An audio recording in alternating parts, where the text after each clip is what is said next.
Hello everyone, welcome back to my channel. तो आज के इस वीडियो में हम डिस्कस करेंगे कि अगर आप एक एडवोकेट के तौर पर अपना एनरोलमेंट कराना चाहते हो बीसीआई के अंडर, तो आप लोगों को कौन कौन सी चीज़ों का ध्यान रखना होता है वो हम अपने आज के इस वीडियो में डिस्कस करेंगे। तो चलिए शुरू करें।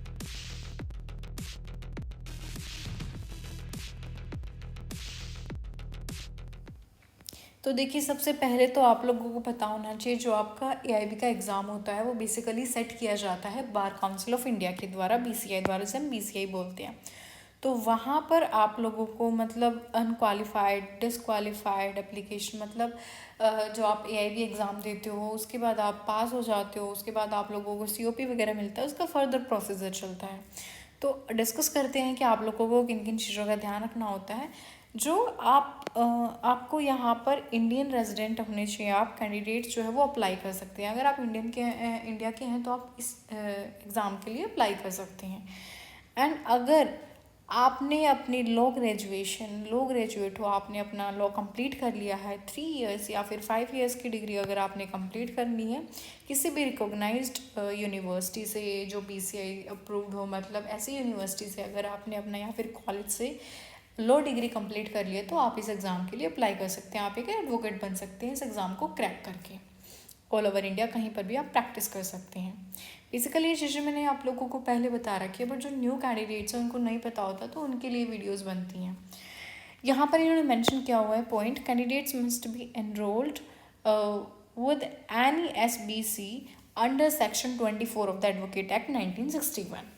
एंड यहाँ पर है ही और she should have an advocate ID card, enrolment card issued by the state bar council. देखिए, आप लोगों को इतना तो पता होगा कि आपको अपनी लॉ डिग्री कंप्लीट करने के बाद अपना स्टेट बार काउंसिल के अंदर एनरोलमेंट कराना होता है। जब आप अपना स्टेट बार काउंसिल के अंदर एनरोलमेंट करा लेते हो उसके बाद आप लोगों को एक एडवोकेट आईडी कार्ड मिल जाता है। एनरोलमेंट होने के बाद एक आईडी प्रूफ मिल जाता है जिसकी तरफ से आप अपना एआईबी में रजिस्ट्रेशन कर सकते हो, फर्दर अपनी प्रैक्टिस स्टार्ट कर सकते हो एआईबी एग्ज़ाम क्लियर करने के बाद। ठीक है, तो इस चीज़ को, जो छोटे छोटे डॉक्यूमेंट्स होते हैं, आपके सर्टिफिकेट्स जो होते हैं आप लोगों को संभाल करके रखने होते हैं। जैसे आपका एलएलबी, बीएलएलबी की डिग्री का सर्टिफिकेट होता है, उसको संभाल करके आप लोगों को रखना होता है।